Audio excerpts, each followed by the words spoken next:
Assalamualaikum warahmatullahi wabarakatuh. Perkenalkan, nama saya Mela Sylvia, jurusan S1 Asuransi Syariah Angkatan 2019 Lokal A, Fakultas Ekonomi dan Bisnis Islam, dengan nomor induk mahasiswa 1901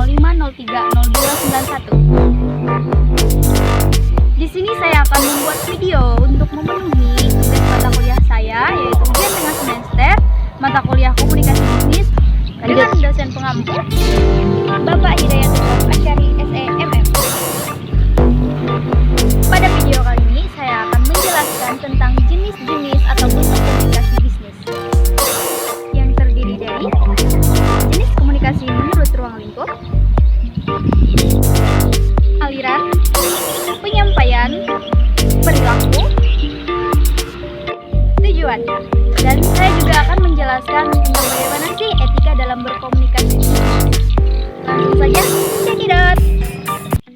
Jenis komunikasi menurut ruang lingkupnya terbagi ke dalam dua macam. Yang pertama, komunikasi internal, dan yang kedua, komunikasi eksternal.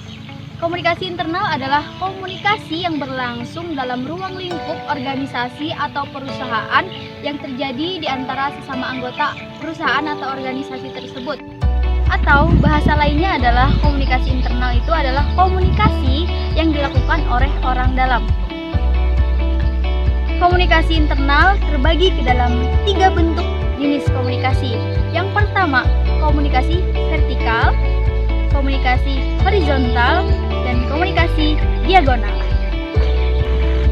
Yang kedua adalah komunikasi eksternal.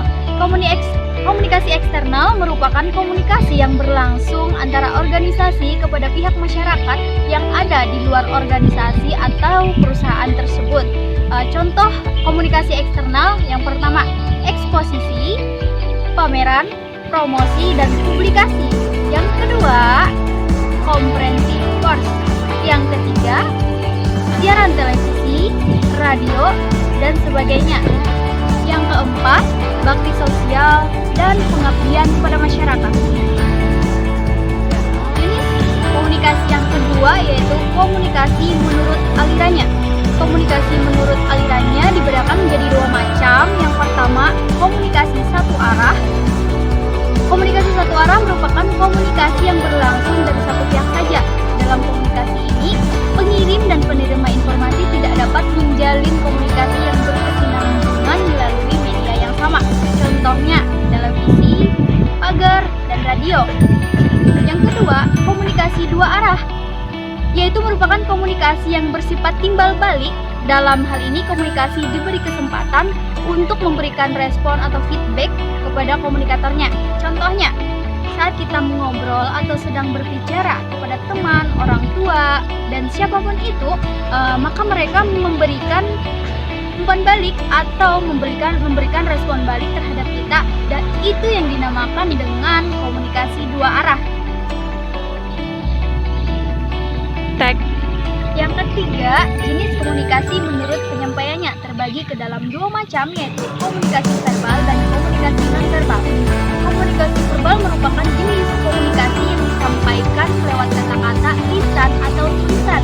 Contoh dari komunikasi verbal ini adalah dialog antar dua orang. Yang kedua, komunikasi non-verbal. Komunikasi non-verbal merupakan jenis komunikasi yang pesannya disampaikan bukan dengan kata-kata, melainkan dengan cara non-verbal seperti tusuk tubuh, ekspresi wajah, bahasa isyarat, kontak mata, hentakan kaki, dan juga sebagainya. Yang keempat, komunikasi menurut perilaku. Komunikasi menurut perilaku terbagi ke dalam tiga macam. Yang pertama, komunikasi formal. Yang kedua, komunikasi informal. Yang ketiga, komunikasi non-formal. Yang pertama, komunikasi formal. Komunikasi formal adalah komunikasi yang terjadi di antara organisasi atau perusahaan yang tata caranya sudah diatur dalam struktur organisasi. Contohnya, rapat kerja perusahaan, seminar, konferensi. Yang kedua, komunikasi informal. Komunikasi informal yaitu komunikasi yang terjadi dalam suatu organisasi atau perusahaan yang tidak ditentukan dalam struktur organisasi serta tidak memperoleh pengakuan resmi yang mungkin tidak berpengaruh terhadap kepentingan organisasi atau perusahaan. Contohnya, obrolan antar teman, gosip, kabar burung, dan lain sebagainya yang bersifat informal. Yang ketiga, komunikasi nonformal. Komunikasi nonformal adalah komunikasi yang terjadi antara komunikasi yang bersifat formal dan informal, dalam arti komunikasi yang berkaitan dengan pelaksanaan tugas pekerjaan organisasi atau perusahaan dengan kegiatan yang sifatnya pribadi. Contohnya, rapat mengenai ulang tahun di dalam sebuah perusahaan, organisasi, dan sejenisnya. Yang kelima, komunikasi menurut tujuan. Macam-macam komunikasi berikutnya adalah komunikasi menurut tujuannya, yang mana dalam berkomunikasi terdapat tujuan komunikator. Dalam berkomunikasi, apabila tidak ada inisiatif dari komunikator, maka maksud terlaksananya tidak akan tercapai. Contohnya adalah berpidato, memberi saran, memerintah sesuatu untuk dilakukan, memberikan ceramah, serta wawancara. Baiklah, di sini saya akan menjelaskan tentang bagaimana sih etika di dalam berkomunikasi. Yang pertama, pikirkan terlebih dahulu apa yang ingin kita sampaikan. Jangan asal bicara supaya komunikasi bisa berjalan dengan mulus. Yang kedua, ketika kita berbicara kepada lawan bicara, buatlah suatu kondisi yang mungkin nantinya membuat ia nyaman. Yang ketiga, kita harus menggunakan bahasa yang sopan, santun, ramah, serta menjaga sikap kita. Yang keempat, tatap mata lawan bicara kita. Jangan sampai kita melihat ke arah yang lain dan membuat lawan bicara terganggu atau merasa tidak diperhatikan. Yang kelima, jaga intonasi dan kecepatan bicara dan jangan terlalu meninggikan suara. Yang keenam, jangan memotong pembicaraan pada saat topik sedang dibicarakan. Yang ketujuh, kita tidak hanya bicara, jadilah pendengar yang baik. Kebanyakan orang banyak mengasumsikan bahwa komunikasi hanya selalu berkaitan dengan bicara, padahal tidak. Mendengarkan juga merupakan salah satu bagian dari komunikasi. Yang kedelapan, menghargai pendapat atau kritikan dari orang lain. Yang kesembilan, menjaga emosi marah. Yang kesepuluh, jangan tertawa. Nanti orang tidak akan nyaman dengan apa yang ia sampaikan ketika kita tertawa. Kesebelas, ketika ada sesuatu yang menjanggal atau terjadi kesalahpahaman, maka segera konfirmasi atau klarifikasi hal tersebut supaya tidak terjadi kesalahpahaman.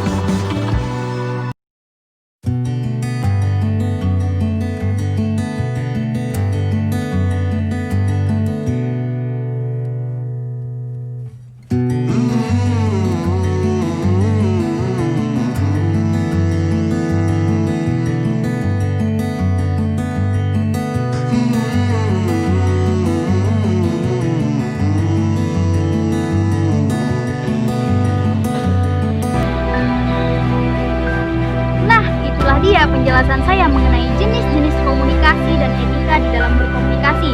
Semoga apa yang saya sampaikan tadi dapat bermanfaat untuk kita semua dan semoga kita dapat menerapkan di kehidupan kita sehari-hari bagaimana caranya beretika di dalam berkomunikasi dan bagaimana caranya berkomunikasi dengan baik dan benar. Saya akhiri, Allahul muwaffiq, Wassalamualaikum warahmatullahi wabarakatuh.